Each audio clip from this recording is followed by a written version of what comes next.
Prezadíssimos, paz seja convosco. Mais uma vez quero te convidar para meditarmos na Palavra de Deus, assuntos de nossa Escola Bíblica Dominical. Hoje falaremos de um assunto que não é muito popular, que pelo menos dentro das nossas igrejas, mas necessário. É a questão da moralidade sexual. Evidente que quem participa e frequenta cultos de ensino, algumas palestras para a família, já está habituado a ouvir, mas em geral, nos nossos cultos quase não se fala deste assunto com propriedade. Certo, amados? Como você sabe, nesse terceiro trimestre estamos falando dos ataques contra a Igreja de Cristo, as sutilezas, na verdade, de Satanás nestes dias que antecedem a volta de Cristo Jesus. Todo crente que conhece a Bíblia e crê nela não vai duvidar, evidentemente, que estamos vivendo estes últimos tempos e precisamos estarmos alertas sobre todos os pontos de vista para que não sejamos presa fácil do inimigo, conforme propõe a palavra de Deus. Um dos textos que nos serve de base, nós chamamos de texto áureo em nossa escola bíblica dominical, é 1 Coríntios capítulo 6, verso 16, onde lemos: "Fugir da prostituição". Outras versões traduzem prostituição como fornicação, que é um termo genérico também, segundo os nossos dicionários, para falar das impurezas morais ou das práticas sexuais que não são aprovadas pelos valores éticos cristãos e judaicos. Judaico-cristão, como a gente costuma mencionar. Então ele diz: fugir da prostituição. Todo pecado que o homem comete é fora do corpo, mas o que prostitui ou que se prostitui peca contra si mesmo, ou contra o seu próprio corpo. É o que ele diz aqui. Amados, as Escrituras então condenam toda forma de prática sexual fora da esfera do ambiente do casamento, legalmente instituído e constituído por Deus. Eu sei, você também, nós estamos já habituados a ouvir em nossas palestras e cultos de família que a família, que o casamento é um projeto de Deus. É verdade, é sim. Agora, esse projeto tem uma parceria, conforme a gente diz, e o parceiro de Deus nesse projeto é o ser humano. E o grande problema está, evidentemente, do lado humano, porque as distorções, as deturpações do comportamento sexual, da moralidade sexual, acontecem exatamente por conta dos seres humanos não darem atenção à palavra de Deus. É bom também dizermos logo do início que quando falamos de casamento, de moralidade sexual, ou dos desvios de conduta relacionada à moral cristã, estamos com base na palavra de Deus e não em outros pressupostos. Certo, meus queridos? Então, ao falar em nossas igrejas ou em nossas escolas dominicais, nossas palestras, estudos bíblicos, nossa base é a palavra de Deus, aquilo que ela propõe. Como crentes em Jesus, acreditamos na Bíblia Sagrada como regra de fé e prática. Ela não só regulamenta a palavra de Deus, a Bíblia Sagrada, não apenas regulamenta a nossa vida de fé vertical com Deus, na adoração, no servir a Deus, mas também a nossa prática social ou a nossa vivência, a nossa maneira de nos comportarmos enquanto seres humanos criados à imagem e semelhança de Deus. Ainda em 1 Coríntios capítulo 6, verso 15 até o 20, que é a base do nosso estudo, e também Romanos capítulo 1, verso 26 a 28, nós lemos o seguinte. No verso 15 de 1 Coríntios 6, "Não sabeis vós que vossos corpos são membros de Cristo?" Essa é uma pergunta que ele faz para chamar a atenção daqueles queridos irmãos de Corinto. E aí ele argumenta ainda como outro questionamento. Tomarei, pois, os membros de Cristo, que é o meu corpo, e fá-los-ei membros de uma meretriz? Pergunta retórica, porque na sequência ele diz, não, por certo, evidente que não. Uma coisa, outra coisa, outra coisa. Santidade é exatamente viver uma vida diferente do que propõe o mundo. Fazer essa dicotomia entre coisas de Deus e coisas do mundo. De novo, amados, é importante lembrar que esta divisa, esta linha divisória anda meio invisível ou apagada demais entre o que é certo, o que é errado, relação a comportamentos, porque hoje, neste tempo de tanto relativismo, os comportamentos todos humanos estão de alguma forma baseados em algo, em algum entendimento particular, individualizado, e não no que a Bíblia Sagrada propõe como verdade absoluta e inegociável. Partimos do princípio em nossa igreja, em nossos estudos, que a Bíblia Sagrada tem uma orientação segura, firme, inabalável, absoluta e que não pode ser negligenciada, muito menos banalizada ou ainda relativizada, porque dá na mesma, né? Banalizar ou relativizar é exatamente isso, deixar o absoluto da palavra de Deus e tentar adequar os textos sagrados ao comportamento nefasto, errado, deturpado, distorcido do ser humano, porque este já pecou, está destituído da glória de Deus. Todas as ideologias criadas pelos homens são com base nas suas próprias experiências ou nos conceitos criados pela mentalidade pervertida pelo pecado na vida do ser humano. Quem rege a sua vida pela palavra de Deus terá o norte seguro para a sua moralidade sexual. Portanto, o nosso assunto hoje é a sutileza da imoralidade sexual. É o tema do nosso estudo número 3 deste terceiro trimestre. E os objetivos que temos para esta lição é explicar a revolução sexual na sociedade atual, assim de forma bem breve, falar e pontuar a pecaminosidade do relacionamento pré-conjugal, extraconjugal e também homossexual, e terminar no tópico 3 falando a respeito do padrão bíblico, aquilo que Deus propõe para o relacionamento sexual sadio e aprovado pelo Senhor nosso Deus. É importante lembrar que ainda lemos aqui em Romanos, por exemplo, capítulo 1, verso 26, o seguinte, a seguir, né? 26 a seguir. Pelo que Deus os condenou, os abandonou, melhor dizendo, as paixões infames, porque até as suas mulheres mudaram o uso natural, no contrário à natureza. E semelhantemente também os varões, deixando o seu uso natural da mulher, se inflamaram em sua sensualidade uns com os outros, uns para com os outros, varão com varão, cometendo torpeza e recebendo em si mesmos a recompensa que convinha ao seu erro. Ainda no versículo 20, e como eles se não importaram de ter conhecimento de Deus ou conhecer o que Deus propõe na sua palavra sobre o assunto, assim Deus os entregou a um sentimento perverso para fazerem coisas que não convêm. Então, Paulo, neste trecho, fala especificamente a respeito da prática homossexual ou da homossexualidade.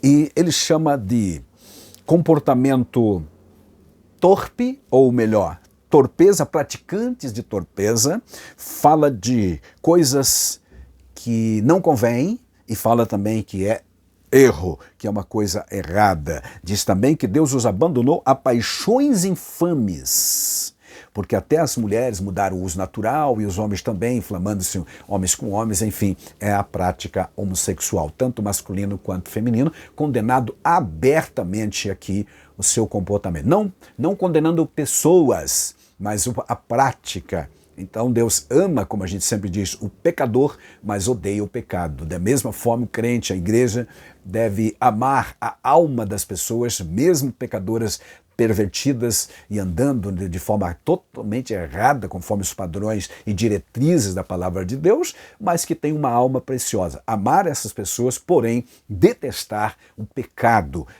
Tiago diz a respeito disso também, para cuidar, para ajudar essas pessoas, mas não se deixar manchar ou sujar a sua moral com essas coisas erradas que eles praticam. Tá certo, amados? Bom, nesta lição, então, abordaremos questões relacionadas à sexualidade de forma geral. Destacaremos que a revolução sexual provocou grandes mudanças na sociedade. Quando aconteceu isto? É o tópico 1 da nossa lição, fala dessa revolução sexual. E produziu, vamos dizer assim, um novo paradigma para a sexualidade. Paradigma é aquele exemplo que serve de modelo para comportamentos, para atitudes de pessoas, de sociedades, de grupos sociais em vários momentos. Bom, dentro do modelo cultural observado até então, tanto no Oriente quanto no Ocidente, pela sociedade, nós temos o padrão judaico-cristão de um casamento heterossexual, monogâmico e indissolúvel, com essas três premissas. Mas com esta chamada revolução sexual que aconteceu lá pela década de 60 no mundo, não só na Europa, mas no mundo todo, especialmente no Ocidente de forma geral, meus amados, trouxe esta nova visão, essa revolução social, onde os padrões, os valores começaram a ser atacados diretamente, porque os estudantes, os jovens de então, se revoltaram contra os padrões estabelecidos, normas de conduta, aquilo que eles chamavam de repressão por parte dos pais e das autoridades, e então se rebelaram abertamente. São chamados de os anos rebeldes, na verdade.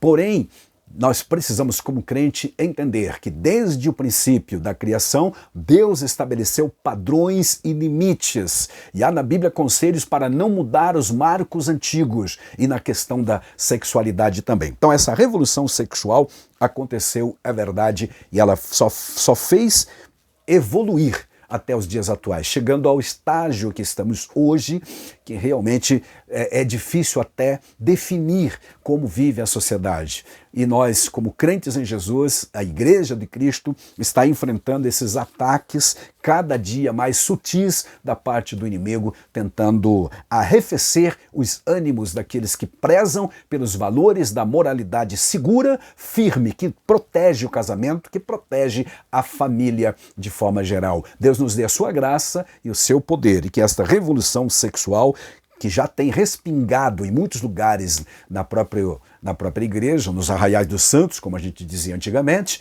que ele seja expurgado, expulso do meio e do coração dos crentes. Não podemos relaxar as questões moral. Pecados sexuais, a Bíblia aconselha a fugir. Tanto é que Paulo diz aqui, fugir da prostituição. Não passe perto, não se deixe, não ache que você é tão forte que pode brincar com essas coisas e não cair. Foge, é atitude nobre.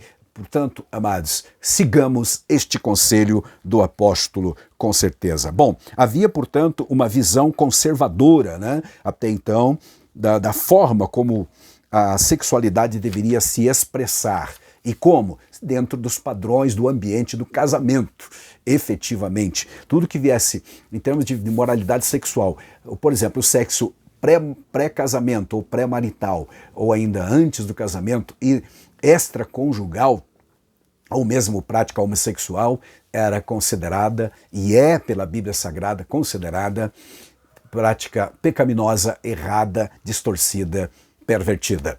Por isso, amados, a sociedade como um todo, não só a igreja, mas a sociedade como um todo, preservava estes valores, mas foram atacados e as pressões de todos os lados acontecendo. E então, desde então, aliás, surgiram normas e leis aprovadas, até institucionalizaram algumas dessas práticas em muitos lugares do mundo, como, por exemplo, o casamento entre pessoas do mesmo sexo, ou a união homoafetiva, como se chama. Bom, a quebra desse tabu. A partir dos anos 60, então, o Ocidente passa por grandes mudanças sociais. Os movimentos de contestação, principalmente da moral cristã, ganharam cada vez mais visibilidade, e aí com a invenção da televisão e da imprensa de forma geral, ampliando, com a globalização da informação, esta campanha só fez aumentar e atingir a todas as pessoas, em todos os níveis sociais, em todos os lugares, tanto no mundo desenvolvido quanto subdesenvolvido. Os historiadores observam, então, por exemplo, que a concepção desta atitude de contra os valores da sexualidade, da moralidade, começaram esse fenômeno, né, começou a produzir esse comportamento desregrado, solto, sem regras, sem normas, a partir de então desta década. Dessa forma, então, a sexualidade, conforme defendida pelo cristianismo, passou a ser considerado um tabu a ser quebrado. Isso é falado até hoje ainda. Tabu, quem realmente defende ainda a moralidade segura, a virgindade até o casamento e outras atitudes morais, ele é considerado um antiquado, um ultrapassado e é um tabu que precisa ser quebrado, dizem eles. A partir dos anos 80, cresce a indústria pornográfica, a relação sexual antes do casamento e deu no que a gente conhece hoje na sociedade sem precisar ampliar esta realidade. Aí está então, amados, a chamada revolução sexual quando ela começou. O tópico 2 da lição vai falar das principais distorções produzidas por esta chamada revolução sexual. Uma delas é a fornicação. No contexto evangélico, deixando a definição semântica do termo, fornicação é entendida como a prática sexual e reprovável de o sexo antes do casamento, portanto, por pessoas solteiras. Contudo, o termo grego usado lá na Bíblia, em 1 Coríntios 6,18, por exemplo, significa ou dá origem a vários termos na língua portuguesa. Por exemplo, pornô, pornografia e outros termos genéricos também. Não só a prática do sexo entre pessoas não casadas. Significa qualquer tipo de ato sexual considerado pecaminoso, incluindo adultério, prostituição, impureza, fornicação e tudo mais. Tudo isso pode ser traduzido da palavra que aparece no grego lá, no original, que é porneia. Porneia. 1 Coríntios 6,18 e outros textos também. Então, este desvio de conduta, esta distorção comportamental em termos de prática sexual é condenada pela Bíblia Sagrada em todos os lugares. E o adultério bem mais falado, bem mais comentado, que já foi crime, inclusive, perante as leis até brasileira, hoje não é mais, mas continua sendo pecado. A Bíblia diz que há coisas que são legais, ou seja, não, a lei não proíbe, mas que são imorais. Então, o adultério é algo pecaminoso. O adultério já foi considerado, portanto, um crime, mas desde 2005 já não é mais, apenas é considerado pecado. A Bíblia Sagrada reprova veementemente a prática do adultério, condena. Em 2 Samuel 11 nós temos o caso do adultério de Davi com Batseba. É verdade que Deus o perdoou, mas as consequências, as cicatrizes deste ato perduraram e causaram danos, aliás, à vida e à família de Davi na sequência. Se você estudar verdadeiramente com profundidade a sequência da história do rei Davi, verá que aquele homem, segundo o coração de Deus, no momento de fraqueza, caiu em adultério e também depois no assassinato e arrastou, atraiu sobre si a desgraça moral sobre a sua vida. Na literatura sapiencial, ou seja, nos escritos dos provérbios e também no próprio Eclesiastes, especialmente de Salomão, você vai encontrar advertências grandes, amplas, extensas a respeito do perigo do adultério, de cair-se na tentação do adultério. Jesus e os apóstolos também condenaram incisivamente o adultério. Por exemplo, em Mateus capítulo 5, versículos 31 e 32, onde o Senhor Jesus, numa daquelas cláusulas onde ele diz: ouvistes que foi dito, eu porém vos digo, uma delas se referia ao adultério. Ele disse: ouviste que foi dito, não adulterarás. Eu, porém, vos digo que se alguém atentar com desejos impuros no coração, já cometeu o pecado de adultério contra ela, o pecado sexual. Então, Deus, meus amados, condena abertamente. Lá no livro de Gênesis, no capítulo 20, nós temos a história de Abraão, que estava entre os filisteus, lá na terra de Gerar. E a Sara, sua mulher, disse a Abraão: ela é minha irmã. Então, o rei do lugar, chamado Abimeleque, mandou chamá-la para o seu harém. Mas Deus, naquela noite, num sonho, advertiu duramente, condenou a atitude e disse a Abimeleque: vai ser punido de morte por causa da mulher que tomaste, porque ela tem marido. Deus diretamente falou com aquele rei pagão a respeito de não praticar o adultério. Foi uma atitude divina para preservar a própria Sara, que certamente seria possuída por aquele rei. Mas Deus advertiu, e aqui fica mais uma vez provado que Deus realmente abomina o adultério. E os outros textos abundantes que você vai encontrar, tanto no Antigo quanto no Novo Testamento. É um desvio de conduta. É importante manter-se fiel à mulher com quem se casou, e uma só. Tanto é verdade que lá no princípio Deus criou Adão e Eva, não um Adão e duas Evas ou vice-versa. Não, apenas um. O princípio, então, da fidelidade conjugal, estabelecida em toda a Bíblia.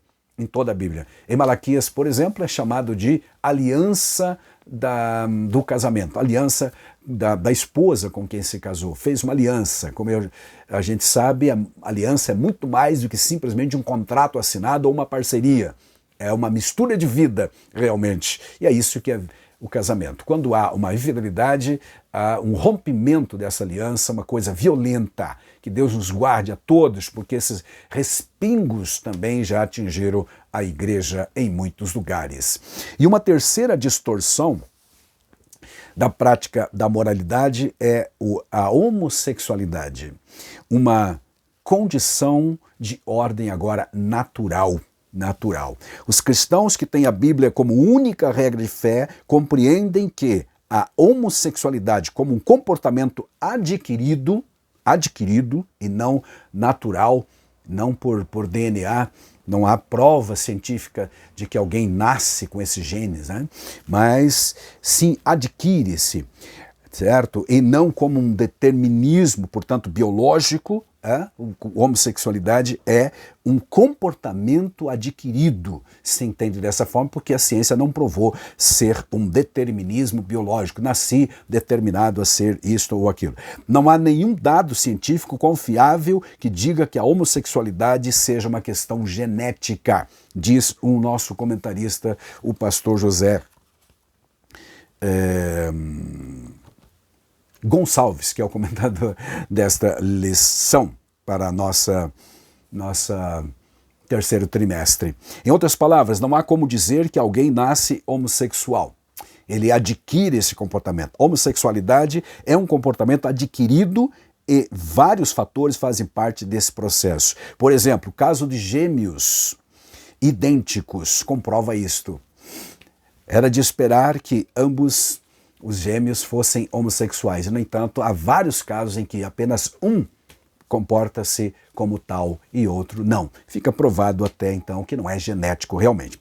Assim, os cristãos conservadores que amam a palavra de Deus e o corpo de Cristo entendem que a reprovação da prática sexual se dá por conta de estar em aberto contraste contra aquilo que a palavra de Deus nos diz. Conforme registra na Bíblia, é uma atitude, portanto, como outros pecados quaisquer, né, do próprio ser humano que toma essa atitude, que faz a opção, aliás, a opção que nós temos, ou melhor, a orientação, que é o que está sendo dito ultimamente, não é isso? Orientação sexual que o crente tem, que aquele que crê na Bíblia tem, é a orientação da palavra de Deus e não de outras fontes, porque a palavra de Deus é a palavra de Deus, é a palavra inspirada, inerrante, infalível do nosso Deus. Tá certo? Então o homossexualismo é visto pela Bíblia Sagrada como um desses desvios, uma dessas distorções da sexualidade sadia. E terminamos falando sobre o padrão bíblico agora de forma correta, né? Correta. Glória a Deus. Sexo atende primeiro uma necessidade da criação. Primeiro objetivo de Deus ter criado macho e fêmea foi a procriação realmente. Você lê em Gênesis 1, 26, 27 e 28, Deus dizendo, crescei e multiplicai. Mas antes disso diz que Deus os fez macho e fêmea e os abençoou e disse, crescei, multiplicai e enchei a terra. Encher de que forma? Pelo transcurso sexual. Não há como haver produção ou geração de filhos numa união homossexual. Não há. Então, a sadia sexualidade bíblica é a união do homem e da mulher. do macho e da fêmea, que assim, aí sim, poderão gerar filhos. Então, primeiro compromisso, primeira necessidade, primeira razão de ser de Deus ter criado macho e fêmea foi para a procriação. Padrão bíblico da sexualidade é para isso, primeiro. Mas o sexo também foi dado como complementação afetiva, de satisfação, além da procriação, sexo, a prática sexual sadia dentro do ambiente do casamento deve atender à necessidade de complementação afetiva, sexual. É importante pensar nisto. A Bíblia tem vários textos em Provérbios 5, por exemplo, verso 8, 18, 19, 1 Coríntios 7, 9 e outros mais. Quando Deus diz, não é bom que o homem esteja só, far-lhe-ei uma auxiliadora idônea, foi nesse sentido também. A mulher seria um complemento afetivo para o ser humano e também no sentido sexual. Aleluia. A maneira que o Criador deixou para guardar o casal contra as suas diferenças ou os problemas que poderiam ver de adultério e fornicação foi exatamente o casamento e o transcurso sexual na esfera do casamento monogâmico e heterossexual. Contudo, convém dizer que o sexo no casamento não deve ser visto como um fardo, como uma obrigação apenas, mas uma atitude amorosa de satisfação mútua e não apenas unilateral também. Certo? Não deve ser visto apenas como um dever ou obrigação a ser praticado mecanicamente, mas com entrega total de ambos os cônjuges, o marido e a mulher. Uma atitude amorosa, uma mistura verdadeira, não só de corpos, de hormônios, de desejos apenas, mas de alma, de sentimento, de amor, como a gente costumeiramente diz. Certo, amados? Agora, finalizando, uma palavra sobre o cuidado que se deve ter para quem é líder, por exemplo, em relação ao homossexual. Mesmo reprovando o comportamento dos homossexuais ou do homossexualismo, aliás, nem é homossexualismo, né? Da homossexualidade, por ser incompatível com os valores cristãos e bíblicos, é importante lembrarmos que todos eles têm uma alma preciosa, certo, amados? E que Deus os ama. João 3,16 diz que Deus amou o mundo, e o mundo é composto de pessoas que têm essas distorções, que praticam essas distorções também. Então, amar as pessoas e não o comportamento adquirido por eles, ou a opção sexual que fizeram, ou ainda a orientação sexual, que é como se diz hoje mais presentemente. Mesmo que tenha sido botado a imagem de Deus neles por conta do pecado, nenhum homem, nenhuma mulher deixou de ser imagem de Deus. É importantíssimo, aliás, pensarmos dessa forma. A igreja, portanto, não deve rejeitar a pessoa de ninguém do homossexual, seja ele homem ou mulher, e sim amar, ajudar. Todavia, por acreditar que a homossexualidade deve ser vista como um comportamento adquirido e que não, como prática, se afasta daquilo que preceitua a palavra de Deus sobre a correta expressão da sexualidade, ensina e ordena. A igreja, então, ensina e ordena que aqueles que aceitam a Cristo vivam à altura da fé cristã, ou seja, separado de comportamentos pecaminosos ou de distorções da sexualidade. E o homossexualismo, ou melhor, a homossexualidade é uma dessas distorções apontadas pela palavra de Deus. Repetindo, o abandono e a abstinência da prática por parte daqueles que se convertem à fé cristã é a recomendação da Bíblia Sagrada, da Palavra de Deus, e a igreja prega esta realidade. A igreja crê e defende que qualquer forma de expressão sexual fora do casamento ou praticada por pessoas do mesmo sexo é contrário às claras orientações da Palavra de Deus e se torna, portanto, um pecado. E pecado precisa ser tratado de forma adequada, com o ensino correto da Palavra de Deus. Por outro lado, acredita que o Evangelho é poderoso para transformar pessoas, todos aqueles que vêm a Cristo. Paulo vai dizer em 2 Coríntios 5,17 que quem está em Cristo é nova criatura. As coisas velhas passaram e tudo se fez novo. Todo e qualquer tipo de libertação é possível para aqueles que estão em Cristo. Então, nesta lição, nós aprendemos, meus amados, sobre 3 principais desvios de conduta quanto à moralidade cristã, a moralidade, melhor, sexual, que é a fornicação, o adultério e o homossexualismo, ambos condenados claramente na Bíblia Sagrada. Muitos crentes têm negligenciado o ensino bíblico e também se rendido a essas sutilezas pecaminosas. Então é importante ficar atento com as sutilezas. O que é a sutileza? Como já dissemos desde a primeira aula, a maneira sutil que o diabo vai infiltrando esses ensinos e daqui a pouco as pessoas vão assimilando de forma devagarinho, né? De forma que não percebam o choque, certo? Porque a Bíblia diz que ele transforma-se em anjo de luz também.